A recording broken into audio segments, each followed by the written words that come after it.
নমস্কার বন্ধুরা, আমার আরও একটি নতুন রেসিপিতে তোমাদের সবাইকে স্বাগত জানাই। আজকে আমি তোমাদের জন্য নিয়ে এসেছি 1 বছর থেকে যে কোনো বয়সের বাচ্চাদের জন্য পুষ্টিকর ডালিয়ার খিচুড়ি রেসিপি। ডালিয়া বাচ্চাদের জন্য খুবই উপকারী একটি খাদ্যশস্য, যা বিভিন্ন প্রজাতির গমের ভাঙা টুকরো থেকে তৈরি হয়। এই ডালিয়ার সাথে যদি সঠিক পরিমাণে ডাল ও সবজি মেশানো হয়, এটি বাচ্চাদের শরীরে সমস্ত রকম পুষ্টির চাহিদা পূরণ করে। তবে চলো আর দেরি না করে রেসিপিটি শুরু করা যাক। প্রথমেই আমি নিয়েছি হাতের মুঠো দিয়ে 1 মুঠ ডালিয়া। তোমরা তোমাদের বাচ্চার চাহিদা মতো কম অথবা বেশি নেবে। এরপর এর মধ্যে দিয়ে দিচ্ছি পরিমাণ মতো জল। খুব ভালো করে 2 থেকে 3 বার পরিষ্কার করে ডালিয়াটাকে ধুয়ে নিতে হবে। এখানে সবজি হিসাবে নিয়েছি আলু, বাঁধাকপি, গাজর, বিনস, আর এখানে নিয়েছি 2 চামচ মুগ ডাল, 2 চামচ মসুর ডাল। তোমরা শুধু মুগ ডাল বা মসুর ডালও ব্যবহার করতে পারো। আর নিয়েছি রসুন কুচি ও পেঁয়াজ কুচি। আমি সব কিছুকে খুব ভালো মতো পরিষ্কার করে ধুয়ে নিয়েছি। এরপর চলো চুলার কাছে যাওয়া যাক।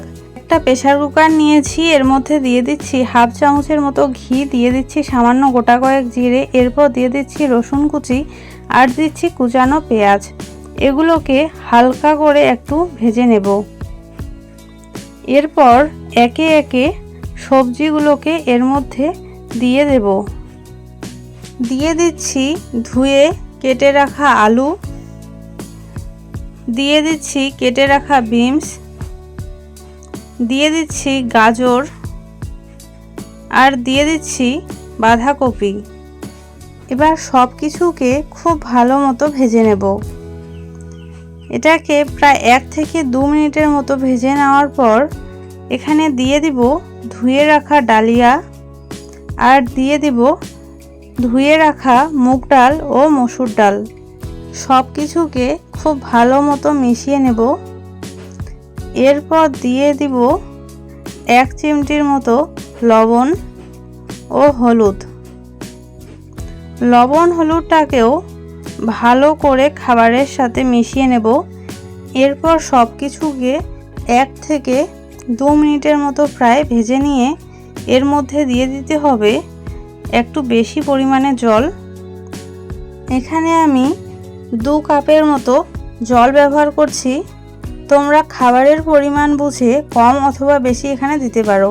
আর দিয়ে দিচ্ছি 1 চিমটি জিরে গুঁড়ো। এরপর সব কিছুকে ভালো মতো নেড়ে ঝেড়ে প্রেসারের ঢাকনাটাকে আমি বন্ধ করে দেব।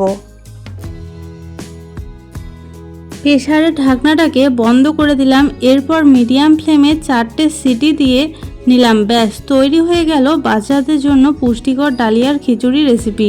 এই রেসিপিটি তোমরা 1 থেকে শুরু করে যে কোনো বয়সের বাচ্চাকে সকালে বা দুপুরে বা রাতে প্রধান খাবার হিসাবে দিতে পারবে। বন্ধুরা, ভিডিওটি ভালো লাগলে প্লিজ একটি লাইক করে দিও এবং আমার চ্যানেলে নিত্য নতুন পুষ্টিকর খাবারের রেসিপি পেতে হলে আমার চ্যানেলটাকে সাবস্ক্রাইব করে বন্ধু হয়ে পাশে থেকো। সবাইকে অসংখ্য ধন্যবাদ জানিয়ে ভিডিওটি আজকে এখানেই শেষ করছি।